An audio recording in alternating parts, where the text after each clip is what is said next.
निर्यातकों की संस्था THEA अर्थात दी हैंडीक्राफ्ट एक्सपोर्टर्स एसोसिएशन की प्रथम सामान्य सभा 22 नवंबर की रात को रामगंगा विहार मुरादाबाद स्थित CL गुप्ता फार्म हाउस में आयोजित की गई, जिसकी अध्यक्षता THEA के प्रेसिडेंट सुप्रसिद्ध निर्यातक अजय गुप्ता ने की तथा संचालन एसोसिएशन के सचिव वरिष्ठ निर्यातक सतपाल गुप्ता और पाली बाबू ने किया।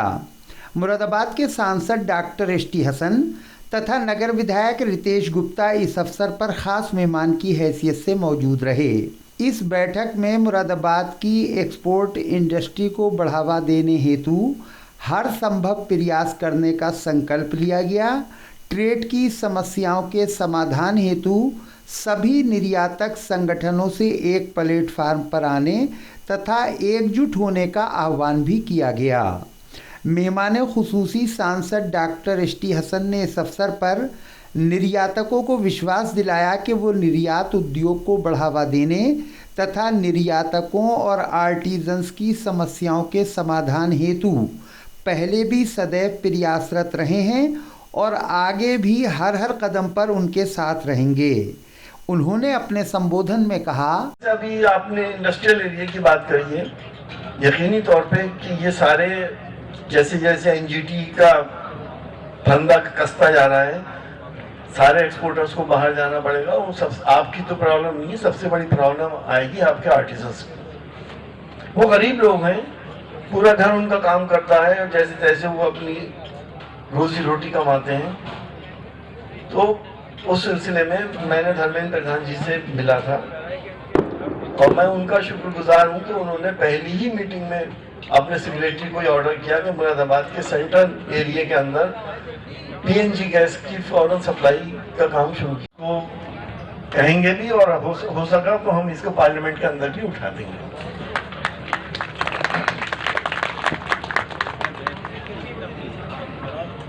रेलवे मिनिस्टर साहब से बात हुई इस सब सिलसिले में और उन्होंने भी हमें हमें भी इस बात का आश्वासन दिए कि साहब हम पूरी मदद करेंगे एक्सपोर्टर्स की, लेकिन जमीन पे अभी कुछ नहीं हुआ है, जो मुझे मालूम है। दोबारा उनसे मिलेंगे। फाइनेंस मिनिस्ट्री और कॉमर्स मिनिस्ट्री के बारे में आपने कहा कि इसको एक कर दिया जाए। सतपाल जी, ये मुमकिन नहीं है, बहुत वास्ट इन लोगों के डिपार्टमेंट। नगर विधायक रितेश गुप्ता ने भी इंडस्ट्री को बढ़ावा देने हेतु अपना बेहतरीन सहयोग देने की बात कही। उन्होंने कहा, तो बहुत कुछ मेरे को आइडिया लगा।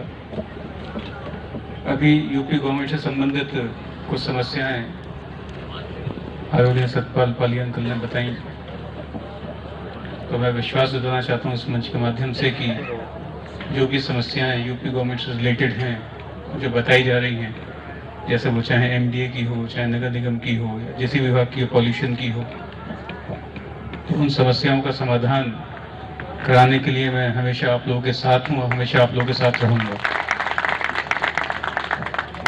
आदरणीय ST हसन साहब ने बताया कि बहुत सारी समस्याएं उनके द्वारा लोकसभा में भी उठाई गई हैं। बहुत अच्छी बात है, हम लोग भी विधानसभा में जो भी समस्याएं होती हैं उठाते हैं। और अभी भाई साहब ने मुझसे कहा कि नगर निगम के द्वारा जो समस्याएं आ रही हैं उसके लिए मैंने शिकायत भी की है, मैंने लिखा भी है उसमें। और मैं आप लोगों को बताना चाहता हूं कि एक एक्सपोर्टर हैं, कुछ एक्सपोर्टर्स की शिकायत भी आ रही थी और एक एक्सपोर्टर हैं, उनका नाम मैं ओपनली नहीं लूँगा यहाँ पे।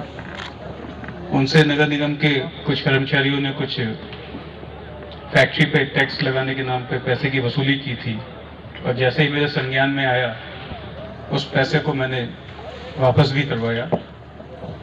और खाली नगर निगम नहीं, जहाँ पे मेरे को संज्ञान में आता है कि कहीं पे किसी अपने व्यापारी भाई एक्सपोर्टर के साथ कोई जाती हुई है तो मैं तुरंत उनके साथ खड़ा भी होता हूँ और कहीं कोई ऐसी बात आती है तो उसकी शिकायत भी करता हूँ। THEA के सेक्रेटरी और जाने पहचाने निर्यातक सतपाल पुगला उर्फ पाली बाबू ने इस अवसर पर कहा, नवनीत सहगल अभी भी हमारे एमएसएमई के ही सचिव हैं। वो अभी हटे नहीं है, एडिशनल चीफ सेक्रेटरी हो गए और बहुत कोऑपरेटिव हैं और बहुत फ्रेंडली ट्रीट करते हैं। मैं एक आज हाउस की तरफ से एक अपील और करना चाहता हूँ।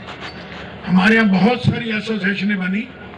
मैं चाहता हूँ हम कोई फाइट एक साथ होकर लड़े। सरकार से लड़ना है तो अलग अलग ना लड़े, अलग अलग दुकानें ना खोलें। हम सब एक प्लेटफॉर्म पे आए। भले ही आपकी एसोसिएशन 10 हों, आप एक साथ खड़े होके अगर दबाव बनाएंगे तो हम ऊपर वाले की कृपा से कामयाब होंगे। मगर मेरी अपील पे बहुत ज़्यादा गौर नहीं हुआ। हर आदमी अपनी अपनी दुकान चला रहा है, तो हम फिर एक बार अपील करते हैं, शायद उन तक ये हमारी आवाज़ पहुंचेगी और मीडिया के मार्फत ये आवाज़ भी पहुंचेगी कि हम लोग एक जगह खड़े होके एक साथ बैठ के क्यों नहीं व्यापार को बढ़ा सकते। एक एमपी साहब, बहुत इम्पोर्टेंट इशू रह गया है। व्यापारी हमारा दोहन कर रहा है। पहले 30 दिन का उधार था, कोरोना की वजह से पहले उन्होंने 60 दिन करा। उसके बाद वो चाइना से थोड़ा अमेरिका के रिश्ते खराब हुए तो उन्होंने हमारा उधार 120 दिन कर दिया। ईपीसीएच की प्रशासनिक समिति के सदस्य एवं टीएचईए के उप सचिव हेमंत जुनेजा ने इस अवसर पर यह प्रस्ताव रखा कि सरकार से सब्सिडी नहीं, फैसिलिटी की मांग की जाए। श्री जुनेजा ने अपनी बात रखते हुए कहा, हमारे को फैसिलिटी चाहिए। सब्सिडी हमारी ग्रोथ को हैम्पर करती है और अगर फैसिलिटी होगी तो हम ग्रो करेंगे। सारी फैसिलिटीज बंद हो जाए, हमें इंडस्ट्रियल एरिया दे दीजिए सर, बिजली सस्ती कर दीजिए, फ्रेट सस्ता कर दीजिए। हम क्यों सब्सिडी के पीछे जाएं, उसमें हम क्यों टाइम वेस्ट करें? गवर्नमेंट डिपार्टमेंट्स भी उसमें टाइम वेस्ट करते। इतना सारा पेपर वर्क करना पड़ता है हमारे को सब्सिडी लेने के लिए। सब्सिडी की नौबत ही नहीं आनी चाहिए, ये मेरा अपना पर्सनल मानना है। पता नहीं लोग इससे एग्री करेंगे।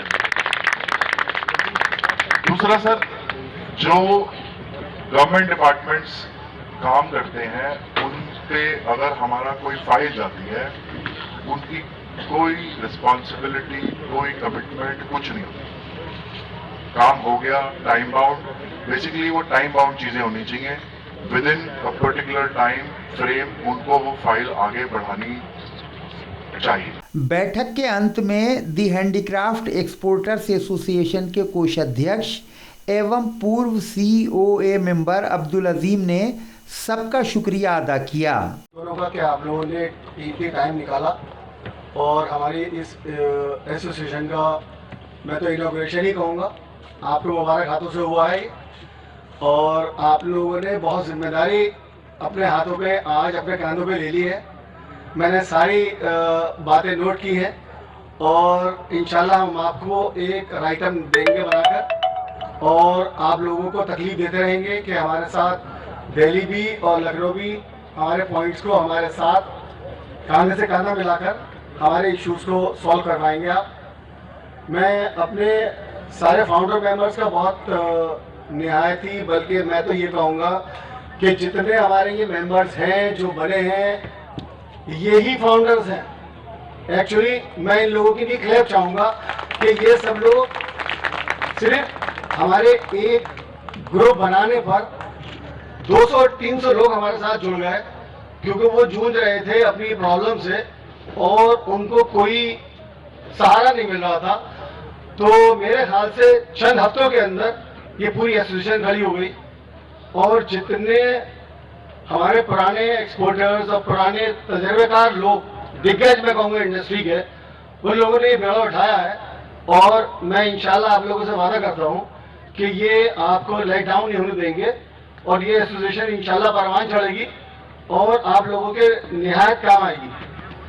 मैं मशकूर हूँ जनाब अजय गुप्ता जी का, जिन्होंने ये वेन्यू दिया और बेहतरीन फंक्शन ऑर्गेनाइज करवाया। मैं मशकूर हूँ मीडिया का, जिन लोगों ने 1-2 दिन की कॉल पे हमारे पास यहाँ आकर सब चीज़ को कवर किया। मैं निहायत मशकूर हूँ सारे एडमिनिस्ट्रेशन का, जिन्होंने इसकी हमें परमिशन दी। और मैं आप लोगों को अब खाने पीने बैठक के बाद इस बारे में जानकारी देते हुए एसोसिएशन के सचिव सतपाल उर्फ पाली बाबू ने बताया, हमारा एजेंडा आज की मीटिंग का ये था कि हम कैसे एक्सपोर्टर्स की मदद कर सकते हैं, क्योंकि अभी तक जितनी भी एसोसिएशंस हैं वो बराए नाम हैं और हम लोग बहुत सेंसिटिव तरीके से लोगों की मदद करना चाहते हैं। मैंने तो अपील करी थी कि सारे लोग एक साथ जुड़े जी, कोई तकलीफ हो तो हम एक साथ लड़ें। भले ही आपकी दुकानें अलग अलग चल रही हैं, हमें उससे इतराज़ नहीं है। हाँ, लेकिन ट्रेड के लिए एक प्लेटफार्म पर आ जाएं सब संस्थाएं जो हैं। ट्रेड के लिए एक प्लेटफॉर्म पर आए, जैसे अभी MEIS नहीं मिल रहा जी, गवर्नमेंट से हमें और जो फैसिलिटीज़ लेनी है वो नहीं मिल रही। R2 का सबसे बड़ा मसला है। सबसे बड़ी इशू आज की डेट में हमारा फ्रैंकफर्ट फेयर है, उसमें उन्होंने ये रिस्ट्रिक्शन लगा दी कि जो लोग पैसे एक बार दे देंगे उन्हें वापस नहीं मिलेंगे। अगर पार्टिसिपेट नहीं करोगे तो आपका स्टैंड हमेशा के लिए कैंसिल हो जाएगा। तो हम कलेक्टिवली इस मुद्दे को उठाना चाहते हैं, उसमें सारी एसोसिएशनों के लोग जुड़े और हम मैं से फ्रैंकफर्ट को 100-200 सिग्नेचर से कंपेल करें, उन्हें कंपेल करें कि अगर ट्रैवल रिस्ट्रिक्शन लगी हुई है तो हमारे ऊपर कोई रिस्ट्रिक्शन ना लगाए। एसोसिएशन के अध्यक्ष अजय गुप्ता ने सतपाल जी की बात का समर्थन करते हुए इस अवसर पर कहा, मेरा भी यही मानना है कि कोई भी प्रॉब्लम आती है हम तो कलेक्टिवली लड़ना चाहिए और उसी से जो है गवर्नमेंट पे कोई हम दबाव बना सकते हैं और वो कारगर भी होगा। अगर हम इंडिविजुअली चलेंगे तो उसका कोई मकसद नहीं होता है, क्योंकि हम कुछ कहते हैं, दूसरा कुछ कहता है, तीसरा कुछ कहता है। तो अगर हम एक साथ दबाव बनाएंगे तो ये हमारा मसला हल हो सकता है। बहुत एसोसिएशन के ट्रेजरार अब्दुल अजीम ने इस मौके पर कहा, हमारी एसोसिएशन वेरियस डिपार्टमेंट जो आज हमने बनाई है, हमारे साथ MLA साहब भी थे, MP साहब भी थे। उन्होंने हमें बहुत आज आश्वासन दिया है कि वो हमारे साथ चाहे दिल्ली, चाहे लखनऊ, चाहे किसी भी गवर्नमेंट मिनिस्ट्रीज़ में जाना पड़े वो हमारे साथ चलेंगे और हम उन्हें एक राइट अप देने वाले हैं। उन्होंने हमें बहुत अश्योर किया है कि आप लोगों ने बहुत अच्छा कदम उठाया है ये, और लोग वाकई इस वक्त परेशान हैं। 2021 बहुत ख़राब होने वाला है क्योंकि जो कोरोना है इससे बिजनेस बहुत इफेक्ट होने वाला है, फेयर्स कैंसिल हो रही हैं, ट्रेड जो है वो बहुत सफ़र कर रहा है और गवर्नमेंट ने जो है सारी स्कीम हल्के सब ख़त्म कर दी। हमें उनको सबको पटरी पर लाना है, बेनिफिट एक्सपोर्टर को चाहिए, वरना ये ट्रेड वाइप आउट हो जाएगा।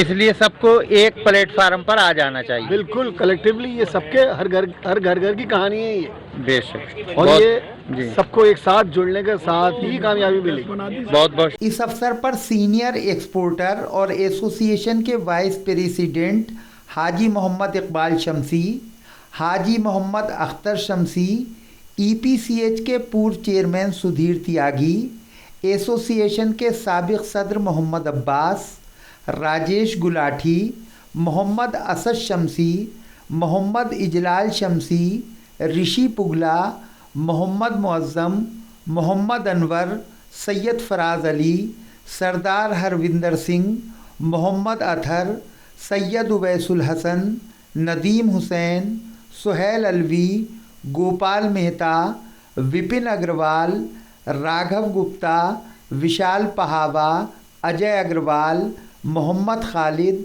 रोहित बिश्नोई, गुड्डू भाई आदि भी उपस्थित रहे।